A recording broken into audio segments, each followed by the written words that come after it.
Muhterem kardeşlerimiz, Cenab-ı Hak okunan ayet-i kerimelerin muhtevasından hisseler nasip eylemeyi cümlemize nasip eylesin inşallah.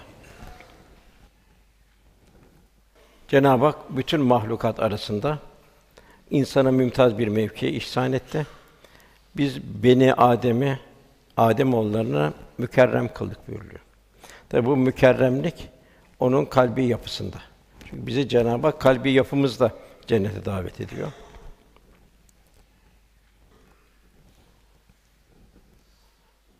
İmtihan olarak dünya hayatı yaratıldı. Bu cihan bir imtihan dershanesi. Ahiret için yaratıldık. İmtihan dershanesi içindeyiz. Ders kitabımız ilahi mucize, Cenab-ı Hakk'ın kelamdaki tecellisi, harikası, mucizesi Kur'an-ı Kerim. Ders kitabımız. Bu cihanın muallimi, rahmeten lil âlemin Resulullah sallallahu aleyhi ve sellem Efendimiz. Her şeyde bir imtihan dershanesi içindeyiz. Her şeyde fanilik, her şey kıyametin habercisi. Beka yok. Küllü men aleyhâ fân. Her şeyden bir fanilik aksediyor kalp, gönül gözüyle baktığımız zaman. Niçin dünyaya geldik? Kimin mülkündeyiz? Yolculuğumuz nereye? En güzel cevabı Kur'an-ı Kerim veriyor. Fiili cevap. Kabristanlar, o da ayrı bir cevap veriyor. Niçin geldik? Kimin mülkündeyiz? Yolculuk nereye? Hep orada bir gönül gözüyle baktığımız zaman birçok ibretler ve birçok geçmişlerimizin adresleri. Ahiret için dünyaya geldik. Ahiret için varız. Din de ahiret için. Cenab-ı Hak kulunu seviyor. Kulunu ahiret için hazırlanmasını arzu ediyor. Bu kadar mahlukat arasında mümtaz bir mevki verdi. Bütün mahlukat insan için yaratıldı. İnsanın da kendisine dost olmasını arzu ediyor. Bilhassa Kur'an-ı Kerim'in son 3 cüzünde devamlı kıyamet haberi var. Yani kıyamete hazırlanma. Okunan sure Cenab-ı Hak dehşeti, felaketi, her şeyi sarıp kavrayacak, kaplayacak olan kıyametin haberi sana geldi mi buyuruyor. Her şeyde fanilik, her şeyde kıyametin haberi. Dehşeti, felaketi, her şeyi sarıp kaplayacak olan kıyametin haberi sana geldi mi buyuruyor Cenab-ı Hak. Hep ikaz. Bir fani bir yolculukta ne kadar bir hazırlık içindeyiz? Bu dehşetli bir yolculukta ne kadar bir hazırlık içindeyiz? Cenab-ı Hak çok misaller veriyor Kur'an-ı Kerim'de. Manzaralar bildiriyor. Mesela Enbiya suresinde düşün o günü diyor. O kıyamet günü. Bir yazılı bir tomar kağıdı büker gibi bütün o semavatı, ne kadar trilyonlar, selbiyonlar sayı yok. Sayı infilak ediyor. Ucu bucu yok semanın. Kul tarafından tespit edilen. 7 kat ondan da bir haberimiz yok. Onu bir yazılı kağıtların bir tomar yazılı kağıtlar büker gibi bükeceğiz. Eski haline getirir, bu bir vaattir buyuruyor. Biz vaat ettiğimizi yaparız buyuruyor Cenab-ı Hak. Yani düşünelim, yarım kilo, 1 kilo bir maden infilak ettiriyor, atom deniliyor ona. Enerjiye dönüyor, 1 kilo bir maden. Ne kadar bir dehşet saçıyor ve bütün insanlık bu atom bombasının korkusu içinde. Ki en 1 kiloluk bir maden alt tarafı. Cenab-ı Hak bütün semavatı infilak ettireceğiz buyuruyor. O kadar basit ki, yani bir tomar kağıdı büker gibi bükeceğiz buyuruyor Cenab-ı Hak. Kulun hazırlanmasını istiyor. Yine o bir dehşet gününü, eğer inkar ettiğiniz takdirde çocukları, ak saçlı ihtiyarları döndürerek o günden nasıl korunacaksınız buyuruyor. Yine Cenab-ı Hak, işte o gün kişi kardeşinden, annesinden, babasından, eşinden ve evlatlarından bile kaçar buyuruyor. Yani o gün bütün sığınaklar barınaklar hepsi imha edilecek. Yine Hac suresinde onu gördüğünüz gün, o kıyameti gördüğünüz gün, o kıyameti mutlaka hepimiz göreceğiz. Mezarlardan kalkıp göreceğiz. Her emzikli kadın emzirdiği çocuğu unutur. Her gebe kadın çocuğunu düşürür. İnsanı da sekir halinde, sarhoş bir halde görürsün. Oysa onlar sarhoş değillerdir. Fakat Allah'ın azabı çok dehşetlidir. Sayısız ayetler. Yine Cenab-ı Hak la uksim bi yevmil kıyame, kıyamet gününe and olsun, yemin olsun. Yani bir dehşet ifade eden bir ant, bir yeminle Cenab-ı Hak bildiriyor. Ondan sonra iç âlemimize Cenab-ı Hak döndürüyor. Ve la uksim bin nefsil levvâme. Nefs-i levvâmeye de and olsun. Yani kıyamet haberini veriyor. Nefs-i levvâme de kendimizi derleyip toparlama. Nefs-i levvâme tutarsız bir nefis. Pişman olacak bir nefis. Nefs-i levvâmeye yemin ederim ki diriltip hesaba çekileceksin buyuruyor Cenab-ı Hak.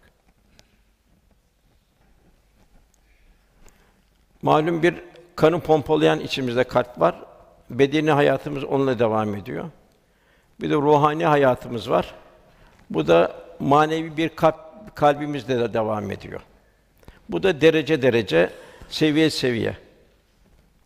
Cenab-ı Hak kendisine dost olacak bir yürek istiyor.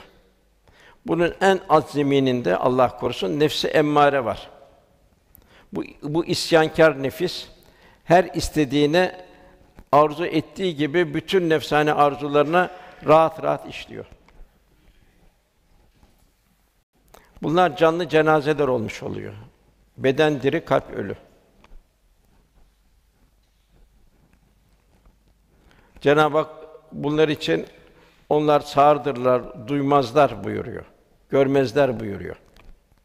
Sen ölüye işittiremezsin buyuruyor bunlar için. Niçin dünyaya geldi? Kimin mülkünde yaşıyor? Yolculuğu nereye? Kimin nimetleriyle perverde? Bunu hiç düşünemiyor. Bu tarafta kalp perdeli. Nasıl gözün önüne iki parmak konsa bir şey göremez? O tip kalbi olanlarda nefs-i emmârede hiçbir hakikati göremiyor. Kalbi âmâ olanlar. Nefsani hayatlarını ölçüsüz bir tatminden ibaret hayatları. Ve tabii neticede huzursuzluk. İkincisi la uksim bin nefsil levvâme, nefs-i levvâme oluyor. Bu yaptığı yanlışlıklardan, Allah'ın emir ve yasaklarını gösterdiği ihmal ve kusurlardan pişmanlık duyuyor. Vicdanen muazzep, fakat bu sebeple bu işleri de yapıyor. Ticari hayatta yanlışlıkları var. İbadet hayatında ihmalleri var. Takva zayıf. Bu da nefs-i levvâme oluyor. Cenab-ı Hak da hemen kıyameti bildiriyor. Kıyametin altından bu nefs-i levvâmeyi bildiriyor. Bu halden kurtulma. Çünkü ebedi bir hayat başlayacak. Bu fani hayat onun yanında deryada bir damla. Onun bir üstünü nefs-i mülheme oluyor.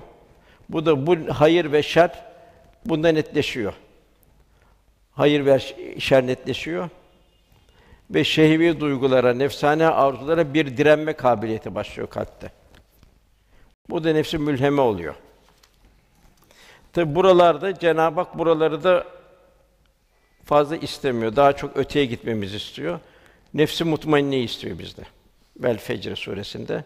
Nefs-i mutmainne de Allah'ın emirlerine karşı çok titizlik, bir takva hayatı yaşıyor. Cenab-ı Hak ey itminana ermiş insan buyuruyor. Cenab-ı Hak bizi bu durumda arzu ediyor. Daha evvel bir hitabı yok insana. Nefs-i mutmainne de Cenab-ı Hakk'ın bize hitabı başlıyor. Ey itminana eren diye başlıyor. O şekilde ilk defa davet burada başlıyor. Yani dördüncü tabakada başlıyor. Daha evvel de Cenab-ı Hakk'ın bir şeyi yok. Bir muhatap olarak almıyor insana. Bu kuvvetli bir iman ile huzur ve sükûn ve itminana kavuşuyor. Râdiye daima kendisini bir muhasebe ediyor. Allah benim bu halimden razı mı? Benim ticari hayatımdan razı mı? Yani memuriyetimden, hizmetimden Allah benim razı mı? Kazandığım lokmadan, boğazımdan geçen çoluk çocuğumun boğazından geçen lokmalardan Allah razı mı? İslami hassasiyetimden, kul hakkımdan, onu gösteren titizlikten Allah razı mı?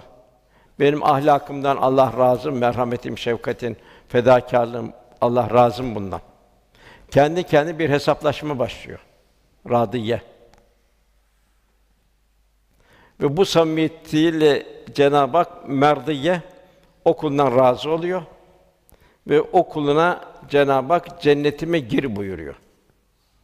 Yani bir cennet vizesi bu şekilde çıkıyor. Yani cennete girmeye bir teminat yok.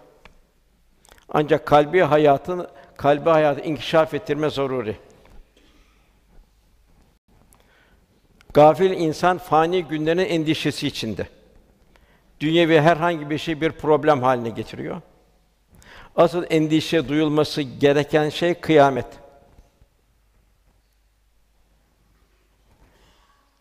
İki şeyi unutma buyuruluyor. Rahat edersin eğer kalbin o frekansa gelirse Cenab-ı Hakk'ı unutma.